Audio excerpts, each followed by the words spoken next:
चंद्रशेखर आजाद कल संभल पहुंचे थे और उसके बाद उनका बयान साफ तौर पर दर्शाता है कि आने वाले समय में वो इंडिया गठबंधन से कह सकते हैं कि जुड़ भी सकते हैं, क्योंकि जिस तरीके से उन्होंने जिक्र किया कि एक बड़े चेहरे को उतारना चाहिए। ऐसे में समाजवादी पार्टी के पास बहुत सारे चेहरे हैं, लेकिन इसके बावजूद भी चंद्रशेखर आजाद का ये कहना कई मायने इसके निकाले जा रहे हैं।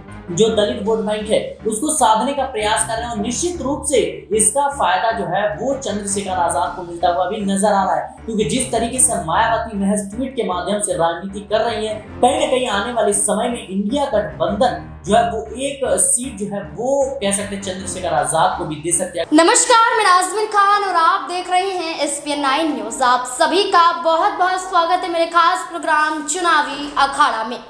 समाजवादी पार्टी ने लोकसभा चुनाव को देखते हुए अपने प्रत्याशियों के ऐलान कर दिया है। अपने प्रत्याशियों का ऐलान करते हुए सीटों पर उन्हें उतार दिया है। समाजवादी पार्टी ने 80 लोकसभा सीटों पर भी गठबंधन का ऐलान कर दिया, जहां पर देखा गया कि समाजवादी पार्टी यहां पर 62 सीटों पर चुनाव लड़ने की बात करती है, तो वही 17 सीटें कांग्रेस पार्टी को दे दी जाती हैं। एक सीट पर अभी भी विचार किया जा रहा है, लेकिन आपको बता दें कि समाजवादी पार्टी ने जिन सीटों को लेकर जिन प्रत्याशियों को उतारा था, उसमें से एक प्रत्याशी यहां पर संभल सीट से भी थे। संभल से शफीकुर रहमान यहां पर सांसद के रूप में नजर आए और लोकसभा चुनाव के लिए प्रत्याशी के रूप में भी देखे गए, लेकिन बीते कुछ दिनों से उनकी तबीयत खराब नजर आ रही थी और 27 फरवरी को उनका निधन हो जाता है। 27 फरवरी को शफीकुर रहमान का निधन हो जाता है और जिसके बाद ये सीट खाली हो जाती है, जिसके बाद कयास लगाए जा रहे हैं कि शफीकुर रहमान के बाद इस सीट पर आखिरकार किसका नाम देखा जा सकता है, किसे उतारा जा सकता है जो भारतीय जनता पार्टी से सीधा मुकाबला कर सके। शफीकुर रहमान के बारे में बात करें तो लंबा सफर राजनीति में बीतता हुआ नजर आया है। 5 बार के सांसद रह चुके हैं, 4 बार के विधायक रह चुके हैं, कुल मिलाकर 17 चुनाव उन्होंने लड़े हैं और आपको बता दें कि 10 विधानसभा चुनाव और 7 लोकसभा चुनाव लड़ते हुए नजर आए हैं।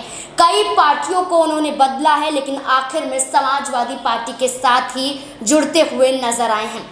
2019 की बात करें तो 2019 में यहाँ पर समाजवादी पार्टी के चिन्ह से ही संभल में चुनाव लड़ते हुए नजर आए और संभल से चुनाव शफीकुर रहमान ने जीता भी। लेकिन हाल ही की बात करें तो 28 फरवरी को जब उनका जनाजा निकाला जा रहा था, दफन का यहाँ पर कार्यक्रम था, तो ऐसे में देखा गया कि जनता का जनसैलाब संभल में देखने को मिला। संभल शफीकुर रहमान का गढ़ है और ऐसे में संभल में तमाम लोगों का तांता जुड़ जाता है सिर्फ एक नज़र देखने के लिए, शफीकुर रहमान को देखने के लिए। इस दौरान समाजवादी पार्टी के कई कार्यकर्ता, कई नेता भी मौजूद नजर आए। इस दौरान यहाँ पर आज़ाद समाज पार्टी के प्रमुख चंद्रशेखर आजाद रावण भी नजर आए। चंद्रशेखर आजाद रावण भी वहां पर पहुंचे और यहां पर समाजवादी पार्टी को कहते हुए नजर आई कि शफीकुर रहमान के बाद अब इस सीट पर किसी ऐसे दिग्गज नेता को ही समाजवादी पार्टी को उतारना चाहिए। लेकिन समाजवादी पार्टी किसे उतारती हुई नजर आएगी? क्या चंद्रशेखर आजाद रावण का संभल पहुंचना क्या कोई और संकेत देता हुआ नजर आ रहा है कि वो भी इस सीट पर चुनाव लड़ सकते हैं? तमाम सवाल बनते हैं। मेरे सहयोगी सिराज मेरे साथ जुड़ चुके हैं, आपका बहुत बहुत स्वागत है। सिराज, जिस तरीके से चंद्रशेखर आजाद की बात करें, यहाँ पर मामला गर्मा जाता है जब रामपुर में एक 17 साल के दलित युवक की हत्या कर दी जाती है, लेकिन उससे पहले वो संभल पहुँचते हैं, शफीकुर रहमान के जनाजे में शामिल होते हैं और उस दौरान समाजवादी पार्टी को कहते हुए नजर आते हैं कि यहाँ पर किसी ऐसे बड़े नेता को उतारना चाहिए। चंद्रशेखर आजाद की बात करें तो नगीना सीट पर चुनाव लड़ने की बात करते हैं, लेकिन ये भी कहा जा रहा था कि समाजवादी पार्टी के साथ गठजोड़ में भी आ सकते हैं। तो क्या संभल सीट की बात करें, क्या ये चेहरा हो सकता है, इन्हें भी उतारा जा सकता है अगर समाजवादी पार्टी के साथ वो जुड़ जाए तो? जी बिल्कुल, इसमें कोई दो राय नहीं है, क्योंकि जिस तरीके से अभी चंद्रशेखर आजाद कल संभल पहुंचे थे और उसके बाद उनका बयान साफ तौर पर दर्शाता है कि आने वाले समय में वो इंडिया गठबंधन से कह सकते हैं कि जुड़ भी सकते हैं, क्योंकि जिस तरीके से उन्होंने जिक्र किया कि एक बड़े चेहरे को उतारना चाहिए। ऐसे में समाजवादी पार्टी के पास बहुत सारे चेहरे हैं, लेकिन इसके बावजूद भी चंद्रशेखर आजाद का ये कहना कई मायने इसके निकाले जा रहे हैं, क्योंकि जिस तरीके से चंद्रशेखर आजाद लगातार यूपी की सियासत में दलितों के मसीहा के तौर पर उभरते हुए नजर आ रहे हैं। उसके बाद से भी लगातार, जैसे रामपुर की घटना का आपने जिक्र किया, वहां पे भी आज वो पहुंचे हैं और कल पुलिस ने उन्हें नजरबंद किया। उसके बावजूद भी वो आज पहुंचे और उन्होंने साफ तौर पर कहा था कि मैं उस परिवार से किसी भी कीमत पर मिलूंगा और मुझे कोई नहीं रोक सकता। और आज वो मिलने भी पहुंचे और तमाम जो घर है वहां पे मातम का माहौल बना हुआ था। लेकिन इसके बावजूद भी लगातार चंद्रशेखर आजाद दलितों के मसीहा के तौर पर उभर रहे हैं। एक तरफ मायावती जो है वो कह सकते हैं कि किसी भी दल से ना जुटने की बात कहती हैं, वो अकेले चुनाव लड़ने की बात कहती हैं, लेकिन दूसरी तरफ चंद्रशेखर आजाद यह भी अकेले चुनाव लड़ने की बात तो कह रहे हैं, लेकिन लगातार वो जमीनी तौर पर जनता से संवाद कर रहे हैं। जो दलित वोट बैंक है उसको साधने का प्रयास कर रहे हैं और निश्चित रूप से इसका फायदा जो है वो चंद्रशेखर आजाद को मिलता हुआ भी नजर आ रहा है। क्योंकि जिस तरीके से मायावती महज ट्वीट के माध्यम से राजनीति कर रही हैं, कहीं ना कहीं आने वाले समय में इंडिया गठबंधन जो है वो एक सीट जो है वो कह सकते हैं चंद्रशेखर आजाद को भी दे सकते हैं, अगर भविष्य में चंद्रशेखर आजाद लोकसभा चुनाव से पहले इंडिया गठबंधन से जुड़ते हैं तो।